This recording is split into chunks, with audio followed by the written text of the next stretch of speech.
Hi everyone, my name is Tulle and this is a video on nouns in Danish. So the word, first of all, for nouns are navneord.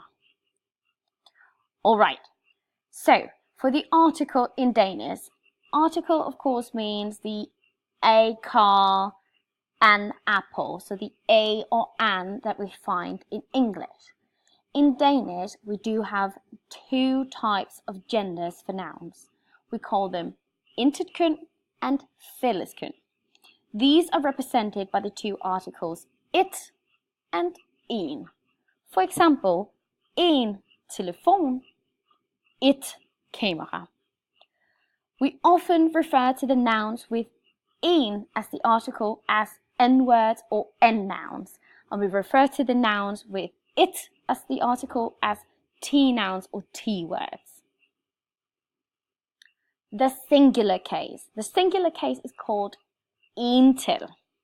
For example, en dag, et hus, et menneske, en kage, en bog, et år, meaning a day, a house, a human, a cake, a book, and a year. This is the plural case. To go from the singular to the plural, we often add either an e, er, or we have an irregular. So an example is here adding an e.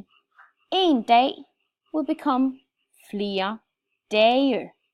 Flere means several. Et hus becomes huse.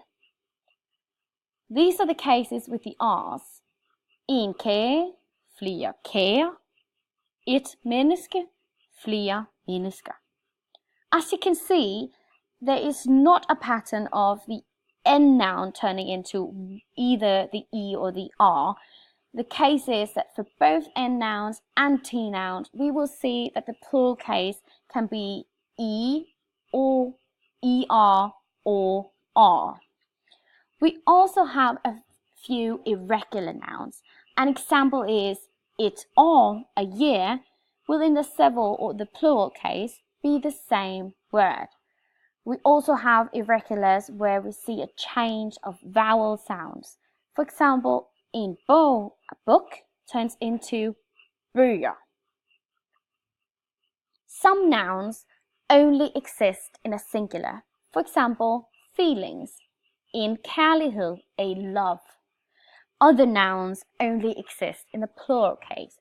For example, quantities such as money. Indefinite case. So in Danish, we distinguish not only between singular and plural, but also indefinite and definite. It's actually the same in English. So let's have a look at the indefinite case. It exists in both the singular and plural. It means any one or any several days or day, for example. En dag, flere dage. Et menneske, flere mennesker. Those are the indefinite cases. It's not a specific day we're talking about. It's not a specific human or humans or houses. It is indefinite. This means a day. This means several days. Then we have the definite case. In English, this is easy to find because it's actually the case when we put the word the in front of. So we have a day, days, but then we have the day or the days. In Danish, however, we do not put a the in front of the word. Something else happens. Here, you will see the indefinite and the definite case for both the singular and the plural. Day becomes in the indefinite plural day, but if we instead wanted to say the day, we put the article we had in front of the word. So it's called en dag, it was an n noun. We actually put that behind the word and this creates the definite case. Then for the definite plural version, we have another ending here, dagene. We see this also with, for example, kage becomes kagen. kærne. And as you can see, the ending here is a little different because this one in the plural case ended with the R. So there's an R showing up in the middle here instead of just E and E. Et menneske becomes mennesket. The same thing. It was called et menneske. It, and therefore mennesket. En kage, kagen. That's how we create the definite. And these are the two endings for the plural definite. Either the ene, which will follow from words that usually in plural ends with an E, but for this case you can see this is one of our irregulars, so that won't give us the answer. Or the erne, which is often when they end in er or r in the plural. Now finally, these are a little bit of some notes on compound nouns. So compound nouns are of course nouns that exist as a separate word in its own right, put together then to create a new word. An example in English could be Christmas and tree. Those are two separate nouns that exist in its own right. Put them together and you have a new object called a Christmas tree. Same goes for example, a school bag. School and bag exist as separate nouns in their own right. Put them together and you have school bag. In Danish, this happens as well. For this case, it is post, box, post box. So post is called post, kasse, postkasse. And the rule in Danish is that we always put it into one word. This means that sometimes we'll put it together just by classing the two nouns together. This is school bag, skoletaske. This is a cake man, kagemand.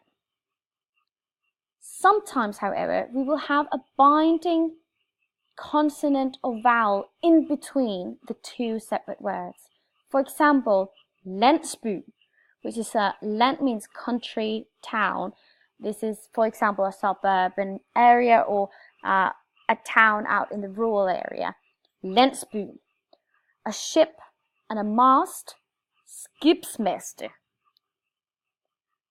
We see this either with, as I proved before, an S will show up, an E, or we will have a sort of doubling of the consonant and then adding also a vowel. Hundehus consists of hund and hus. Hundehus, doghouse. Jul, træ, juletræ, Christmas tree. Kok, kniv, kokkekniv, chef's knife. Æg, skal, æggeskal, and eggshell. So these were just a few notions on nouns. I hope you enjoyed this video and that it was useful to you. Good luck with your Danish journey and thank you for watching.